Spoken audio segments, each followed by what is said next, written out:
주께로 한 걸음씩 왜 가지 않느냐. 내 죄를 자복하고 그 앞에 나가라. 한 걸음씩 한 걸음씩 주께 나오라. 주님께 아뢰이면 너 복을 받으리라. 값없이 주는 은혜 너 거절 말아라. 주께로 한 걸음씩 너 빨리 나가라. 주께서 너를 맞아 내 죄를 사하리. 한 걸음씩 한 걸음씩 주께 나오라. 주님께 아뢰이면 너 복을 받으리라. 값없이 주는 은혜 너 거절 말아라. 주께로 한 걸음씩 주 은혜 받으라. 기회를 잃지 말고 내 마음 정하라. 한 걸음씩 한 걸음씩 주께 나오라. 주님께 아뢰이면 너 복을 받으리라. 값없이 주는 은혜 너 거절 말아라. 주께로 한 걸음씩 곧 나와서 아뢰라. 기쁘게 너의 몸을 주 앞에 드리라. 한 걸음씩 한 걸음씩 주께 나오라. 주님께 아뢰이면 너 복을 받으리라. 값없이 주는 은혜 너 거절 말아라.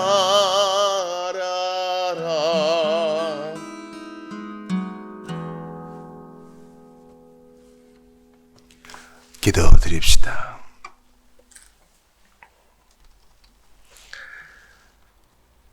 군중을 헤집고 예수께 나아왔던 혈루증 앓던 여인처럼 저희의 몸과 마음을 다해 주님을 향합니다. 이 모든 갈망은 주께서 주신 것이오니 채워 주옵소서. 삼위 하나님께 영광 돌리며 찬양하며 이 하루를 엽니다. 그리고 타는 듯한 목마름과 갈망도 내어드립니다. 오셔서 채워 주옵소서. 값없이 주는 은혜라 하셨습니다. 그러하오니 은혜를 주셔서 그 은혜 까닭에 흡족하게 하시옵고 찬양하게 하시옵소서. 주님을 찾는 모든 주의 백성들에게 이러한 은혜에 대한 확신이 있게 하시고 구원에 대한 즐거움이 있게 하여 주옵소서. 주님, 가까운 북한에서부터 이 땅 구석구석 그리고 바다 건너 해외에는 예수 그리스도 까닭에 핍박받는 이들이 많습니다. 우리도 마찬가지오니 내 몫에 대인 십자가로 인해 허덕이지만 주의 은혜를 바라고 기다립니다. 위로하여 주옵소서. 하늘에 계신 나의 아버지의 뜻이 아니면 머리털 하나도 땅에 떨어지지 않는다 하셨사오니 그 말씀 그대로 이루어 주시옵소서. 이 아침에 말씀 상고할 때 신비에 새겨지게 하시옵소서. 주 예수 그리스도의 이름, 죄인 위하여 나 같은 죄인 괴수를 위하여 십자가에 대신 달려 죽으시고 부활하사 산 소망이 되어주신 나의 구주 예수 그리스도의 이름으로 기도드리옵나이다. 아멘. 하나님 말씀 찾아 읽겠습니다. 오늘 이 아침에 우리에게 주시는 하나님 말씀 예레미야 31장입니다.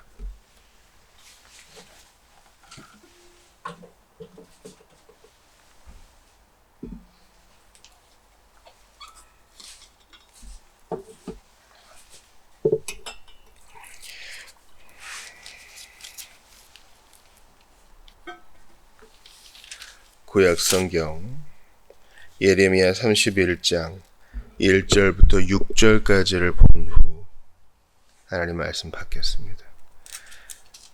하나님 말씀을 낭독합니다. 시작. 여호와의 말씀이니라. 그때 내가 이스라엘 모든 종족의 하나님이 되고 그들은 내 백성이 되리라. 여호와께서 이같이 말씀하시니라. 칼에서 벗어난 백성이 광야에서 은혜를 입었나니 곧 내가 이스라엘로 안식을 얻게 하러 갈 때에라. 옛적에 여호와께서 나에게 나타나사 내가 영원한 사랑으로 너를 사랑하기에 인자함으로 너를 이끌었다 하였노라. 처녀 이스라엘아, 내가 다시 너를 세우리니 내가 세움을 입을 것이요 내가 다시 소고를 들고 즐거워하는 자들과 함께 춤추며 나오리라. 내가 다시 사마리아 산들의 포도나무들을 심되 심는 자가 그 열매를 따기 시작하리라. 에브라임 산 위에서 파수꾼이 외치는 날이 있을 것이라. 이르기를 너희는 일어나라.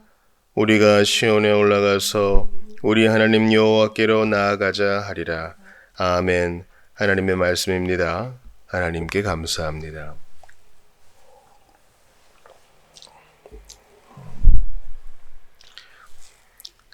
우리가 분명하게 기초를 세워야 될 것이 있는데요. 과연 신앙이란 무엇인가 하는 것입니다. 신앙이란 무엇일까요? 길을 가다가 신앙에 관심 있는 자들이 우리에게 묻는다 하면 우리는 뭐라고 대답해 줄 수 있을까요? 나의 사랑하는 골육지친이 과연 믿음 생활을 한다는 건 뭡니까? 이렇게 물어보면 우리는 어떻게 대답해 줘야 할까요? 바울은 자신이 전한 복음을 하나님께 대한 회개와 우리 주 예수 그리스도께 대한 믿음이라고 간략하게 요약했습니다. 참으로 그것이 옳습니다. 주일에 하나님의 뜻대로 하는 근심은 후회할 것이 없는 회개로 이끄는 구원으로 우리를 가게 한다 했잖아요. 후회할 것이 없는 회개라 그랬어요. 그때 제가 믿음이 아니란 것을 강조했죠. 즉 믿음 없는 회개가 없고 회개 없는 믿음이 없는 것입니다. 하나님은 근심케 하사 잠깐 근심케 하사 방향 전환을 하게 하셔요. 그것이 회개죠. 그 방향 전환을 할 때에는 믿음도 반드시 연루됩니다. 그래서 회개란 것은 이전까지의 나의 삶을 부인하고 주님이 오르셨습니다. 저의 과오를 인정합니다. 하는 것이므로 무너뜨리는 것이라 할 수 있고요. 믿음이란 것은 이제 주의 말씀과 훈계로 나의 삶을 다시 세웁니다. 라는 의미로 세우는 것을 할 수 있어요. 건물을 지을 때 무너뜨려야 하지 않습니까? 무너뜨리는 거. 에레미야는 자신의 사역을 무너뜨리고 다시 세우는 사역이라고 얘기했어요. 무너뜨리는 것은 여러분 가슴 아픈 일이에요. 쉬운 일이 아니죠. 그러나 반드시 무너뜨려야 새 것을 지을 수 있습니다. 수술 과정을 보셨나요? 몸에 암덩어리가 있다고 생각해 봅시다. 아주 너무 커졌어요, 종양이. 그럼 어떡합니까? 계속 영양제를 놔줍니까? 아니죠. 좀 고통스럽더라도 수술을 받게 하죠. 그거를 파내고 제거해야 그 다음에 건강을 세울 수 있는 거 아니겠어요? 아, 수술의 과정이 아파서 안 하겠습니다 하면 우리는 목숨을 담보할 수 없습니다. 오늘 본문 4절을 보세요. 예레미야 31장 1에서 6절은 대단히 유명한 구절이고 특별히 3절은 사람들이 많이 사랑하죠. 근데 우리가 놓쳐서는 안 되는 기조가 있으니 바로 4절입니다. 처녀 이스라엘아, 내가 다시 너를 세우리니 내가 세움을 입을 것이요. 또 5절도 보니까 내가 다시 사마리아 산들의 포도나무들을 심되. 이 말은 뭡니까? 다시 세운다는 말은 이전에 세웠던 것이 무너졌다는 뜻 아닙니까? 그렇죠. 하나님께서 이들을 회개시키게 하기 위하여 무너뜨리셨어요. 돌아와라. 5절도 마찬가지죠. 다시 심때라고 했기 때문에 포도나무들이 없었어요. 여러분, 우리가 신앙생활에서 양다리가 안 돼요. 이전 생활을 끊고 하나님께 돌이키는 이 회개가 일평생 지속되는 것입니다. 이게 없이 나는 믿는다 하는 것은 가식이고 위선인 것입니다. 그런데 보시면은 다시 한번 4절을 보세요. 처녀 이스라엘아, 하나님께서는 이렇게 범죄하고 말 안 듣고 예레미야를 울게 한 하나님 백성을 뭐라고 부르셔요? 처녀 이스라엘아. 이 말은 하나님의 눈으로 볼 때는 예뻐 보인다는 거예요. 순결하고 깨끗하고 정결하게 보인다는 뜻이에요. 그래서 처녀 이스라엘을 이렇게 불러요. 이게 바로 우리의 자존감이에요. 비록 범죄하고 넘어지고 실수 많이 하나 내가 너를 보배롭고 존귀하게 여긴다. 하나님은 그리스도 안에서 우리를 그렇게 봐주세요. 그러니까 우리가 스스로를 계속 탓하면요, 거기에 매몰될 수 있거든요. 그 방에서 나오시고 하나님이 나를 귀하고 정결하게 보신다. 너를 사랑하는 나 여호와다. 이 말씀을 마음에 새기십시오. 다시 한번 4, 5절을 보시면 처녀 이스라엘아, 내가 다시 너를 세우리니 네가 세움을 입을 것이요. 이것은 하나님이 하신다는 거죠. 네가 세움을 입게 되어질 것이다. 피동이죠. 수동이란 말이에요. 그러니 어떤 교리를 추출해낼 수 있어요? 회개는 사실 내가 하는 것 같지만 선물이라는 거예요. 할렐루야. 회개하려고 나아가는데 이상하게 회개가 돼요. 인정이 돼요. 그거 선물입니다. 그런데 많은 사람이 복음을 듣고는 회개가 뭐야? 나는 그렇게 하고 싶지 않아. 등 돌리는 이들이 많습니다. 왜냐하면 믿음과 회개는 모든 사람의 것이 아니거든요. 그러므로 우리가 회개할 수 있는 것은 은혜예요. 선물임을 믿고 감사하세요. 보세요. 하나님이 시키시잖아요. 내가 할 거야. 무너뜨렸던 너를 다시 일으킬 거야. 그러니까 낮추기도 하시고 높이기도 하시고 믿음과 회개는 다 하나님의 선물이에요. 5절도 보세요. 사마리아 산들은 아주 슬픈 지역이죠. 왜냐하면 우상 숭배가 있었던 곳이니까. 근데 그러한 사마리아 산들에 한때는 내가 포도나무들을 없앴어. 그러나 이제 내가 심을 거야. 5절에 내가 너로 하여금 그 나무를 심게 할 것이다. 그러니까 하나님의 주권이에요. 그러므로 우리가 믿을 수 있으면요, 내가 이만큼 잘 믿었어가 아니라 하나님께서 믿음을 심어준 거예요. 많고 많은 사람 가운데 자격 없는 내게 믿음을 선물로 주셨으니 믿어집니다. 감사합니다. 예수가 구주이심을 고백하게 됩니다. 감사합니다. 귀신 들린 자를 위해 함께 기도할 때 귀신 들린 자는 고백을 못해요. 예수는 그리스도 고백을 못하고 보혈 찬송을 싫어합니다. 중심으로 하게 되는 회개와 믿음은 하나님의 선물임을 알고 내가 믿어지고 내가 회개케 되는 것은 주님이 일하셨구나. 하나님이 주권적으로 역사하셨구나. 이 사실을 마음에 새기시기 바랍니다. 두 번째 우리가 받아야 될 교훈은 3절이에요.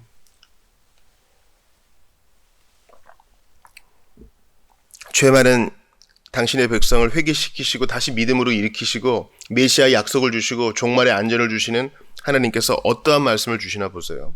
옛적에 여호와께서 나에게 나타나사 내가 영원한 사랑으로 너를 사랑하기에 인자함으로 너를 이끌었다. 개역 한글에서는 무궁한 사랑이라 그랬죠. 영원한 사랑, 무궁한 사랑 같은 말이죠. 끝이 없는 사랑이에요. 영원이란 것은요, 여러분, 시간 안에 살고 있는 우리가 도무지 감도 잡을 수 없는 개념이에요. 이건 먼 과거란 뜻도 아니에요. 초시간적이죠. 그러한 영원한 사랑이에요. 양도 그렇고, 질도 그렇고, 시간도 그렇고, 초월적인 사랑이에요. 그러한 사랑으로 너를 사랑하기에. 여기서 이제 단수로 표현하죠. 우리 한 사람 한 사람을 사랑하시고, 그리스도 안에서 우리가 받을 말씀이에요. 인자함으로 너를 이끌었다. 그 영원한 사랑과 인자함이 한 쌍, 사랑한다, 이끈다, 이게 또 한 쌍이에요. 다 같은 말입니다. 영원한 사랑과 인자로 우리를 사랑하시고 인도하신다.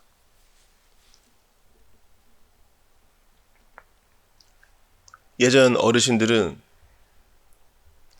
자녀가 말을 잘 안 들으면은 험한 말도 하셨죠. 호적에서 파버린다 이런 얘기도 하셨어요.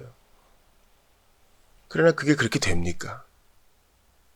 부모의 사랑이 어찌 피를 나눈 사랑이 그럴 수 있어요. 우리 하나님의 사랑은 더합니다. 창세전부터 너의 이름을 기억했다. 너를 택하였다. 그리스도 안에서 너를 구속하였다. 근데 내가 너를 어찌 버리겠느냐. 우리 호세아 말씀도 봤죠. 내가 어찌 너를 버리겠느냐. 영원한 사랑으로 너를 사랑하고 인자함으로 너를 이끈다. 이게 객관적인 사실이에요. 내가 사랑받고 이끌림 받고 있다는 느낌이 아니라 실제로 이렇게 해주시는 거. 회개는 눈물만이 아니라 그랬죠. 회개는 그냥 방향 전환이라는 사실이에요. 마찬가지로 하나님이 우리를 돌보시고 사랑하신다는 것은 예레미야 31장 3절 313 기억하세요. 팩트요, 사실이에요. 이걸 받아들이시면 주께 영광이 됩니다. 마지막으로 그러함에도 불구하고 주께서 우리에게 행동을 촉구하시는데 하나님의 주권은 우리를 행동케 합니다. 우리 안에 갈망을 일으키셔요. 6절을 보세요. 에브라임 산 위에서 파수꾼이 외치는 날이 있을 것이라. 에브라임은 이제 북쪽을 말하잖아요. 그 북쪽에도 회복이 있다는 겁니다. 이르기를 너희는 일어나라. 우리가 시온에 올라가서 우리 하나님 여호와께로 나아가자 하리라. 여기서 이제 올라간다는 뜻은 시온산 예루살렘이 산 위에 있기 때문이에요. 올라간다. 수고로운 일이죠. 또 북이스라엘에서 남쪽 예루살렘으로 오는 것은 수고를 동반하는 겁니다. 그리고 촉구해요. 일어나라. 나아가자. 하나님이 로봇처럼 자동적으로 일어나 나오게 하시는 게 아니에요. 믿음과 회개를 선물로 받은 이들에게 주님이 명하십니다. 사랑하라, 예배하라, 섬기라. 그리고 일어나면 할 힘을 주세요. 이게 기독교의 신비예요. 우리 AA 모임 나오시는 분 중에 한 분이 저한테 자기의 신앙생활에 대한 그 문제를 토로했어요. 다 밝힐 수는 없기 때문에 일부만 말씀을 드려요. 제가 믿고 싶어요. 근데 안 믿어져요. 그런 말씀을 하세요. 이분은 믿음에 대한 개념이 성경적이진 아직 않은 거예요. 믿고 싶은데 안 믿어진다? 그런데요, 선생님, 신약 성경에는요, 믿으라 이렇게 명령하셔요. 하나님이 우리에게 명령하시는 건 못하는 걸 명령하시는 법이 없어요. 그러니까 믿으려고 하면 믿어지는 거예요, 선생님. 믿음은 감정과 느낌이 아니니까 내 마음에 느껴지지 않아도 이게 사실임을 알고 인정합니다. 더 믿고 싶습니다. 이렇게 고백하시면 됩니다. 그 예가 뭡니까? 손 마른 사람이죠. 손 마른 사람. 손이 말랐다는 것은 이 사람의 근육과 신경이 다 죽었다는 거예요. 그 손을 못 쓰는 겁니다. 근데 예수께서 그를 어떻게 치료하세요? 너의 손을 내밀라 그러죠. 네 손을 내밀라. 아니, 손 마른 사람한테 어떻게 손을 내밀라 그래요? 근데 바로 그 순간 그에게 믿음과 회개가 주어지고 속는 셈 치고 해볼까? 내밀려고 하니까 팔이 번뜩 움직입니다. 이해가 됐어요? 믿음 생활이란 건 이런 거예요. 6절의 말씀만 딱 띄워놓고 보면은 무슨 일어나라야, 뭐 나아가자야, 그럴 힘도 없고 마음도 없는데. 요즘 청년들이 불만을 토하잖아요. 힘내세요가 무슨 말이에요? 내일 힘이 없는데. 이건 사회에서 통용되는 말이고 영적인 원리에서는 그러지 않아요. 하나님이 힘 주신 줄 믿고 나아가면 주께서 그 힘이 실제로 우리에게 공급돼요. 신약성경에서도 그렇게 주님을 섬기는 줄 알고 나아가라 그렇게 말씀하시잖아요. 신약성경은 행동을 촉구해요. 그런 줄 알고 여길지어다. 로마서의 아주 빛나는 구절. 여길지어다. 너를 죄에 대하여 죽은 자로 여길지어다. 그렇게 느낄지어다가 아니라. 오늘 본문을 정리합니다. 믿음과 회개는 선물입니다. 하나님이 내가 하겠다. 내가 무너뜨리고 내가 세우는데 받아들이라. 믿음과 회개는 선물입니다. 두 번째, 이렇게 믿음과 회개를 시키시는 하나님의 주권에는 영원한 사랑, 인자가 있어요. 하나님의 목적은 우리가 이해할 수 없는 사랑이에요. 사랑은 느낌이 아닙니다. 예레미야 3:13, 사실과 팩트입니다. 그런 줄 알고 받아들이면 내 것이 됩니다. 이러한 사랑과 회개와 믿음을 선물로 받은 자는 행동하게 됩니다. 일어나라, 올라가자, 나아가자. 저는 못해요가 아니라 이렇게 살다가 죽어도 순견히 주님 힘 주실 줄 알고 일어납니다. 그러면 주님이 힘을 줘요. 이게 신비예요. 하고자 하면 힘을 줘요. 나 힘 줄 때까지 꼼짝 안 할 거예요. 이것은 핑계고요. 하려고 하면 힘을 줘요. 어떻게든 몸뚱이를 일으키면 주님이 은혜를 줍니다. 제가 자꾸 AA 모임 말씀드려서 죄송한데 저에게 너무나 큰 도전을 주기 때문에 통찰을 받은 거 하나 말씀드릴게요. 골방에서 술을 마시는 선생님들이 전화를 한답니다. 그러면 선생님들이 도움을 주는 제일 좋은 방법은 일단 모임에 나오세요. 계속 방에서 술을 드시면 저희가 도와드릴 방법이 하나도 없습니다. 그러나 모임에 나오세요. 몸뚱이를 일으켜 나오면 도움을 받습니다. 마찬가지로 우리가 나의 느낌과 상황에 매몰되지 말고 예수님이 나를 도우신다 이 사실을 믿고 몸으로 일어나 주님을 예배하고 몸으로 주님을 경배하고 몸으로 기도하면 하나님이 반드시 도움을 주실 것입니다. 하나님이 안 계신 것 같아요. 아니요. 내 믿음을 느낌에 한정 짓지 마시고 하나님 말씀에 굳건히 세우는 여러분 되시기를 주의 이름으로 축원합니다. 오늘 열방을 위한 기도는요. 기독교 핍박국가 51이 말레이시아를 위해 기도하겠어요. 말레이시아 동부에서 신자들이 비밀리에 세례받았습니다. 그들이 사는 곳에서는 기독교인들이 이슬람을 떠났다는 이유로 정부로부터 괴롭힘을 당하고 마을 주민들로부터 거부당하고 있습니다. 이슬람에서 개종한 신자들을 위해 기도합시다. 그들의 결정에는 큰 위험과 희생이 따릅니다. 고난 가운데 주님을 더욱 알고 주님께 더욱 나아가는 은혜가 있기를 기도합니다. 무슬림을 떠나서 세례받았다는 이유로 괴롭힘을 당하는 우리 신자들을 위해 기도해 주시고 그럴지라도 믿음 꺾지 않는 성도들 되도록 기도해 주시기를 바랍니다. 이제 주기도 하시고 개인 기도 하시다가 자유롭게 돌아가시기를 바랍니다. 주기도 합시다. 하늘에 계신 우리 아버지여, 이름이 거룩히 여김을 받으시오며 나라가 임하시오며 뜻이 하늘에서 이룬 것 같이 땅에서도 이루어지이다. 오늘 우리에게 일용할 양식을 주시옵고 우리가 우리에게 죄 지은 자를 사하여 준 것 같이 우리 죄를 사하여 주시옵고 우리를 시험에 들게 하지 마시옵고 다만 악에서 구하시옵소서. 나라와 권세와 영광이 아버지께 영원히 있사옵나이다. 아멘.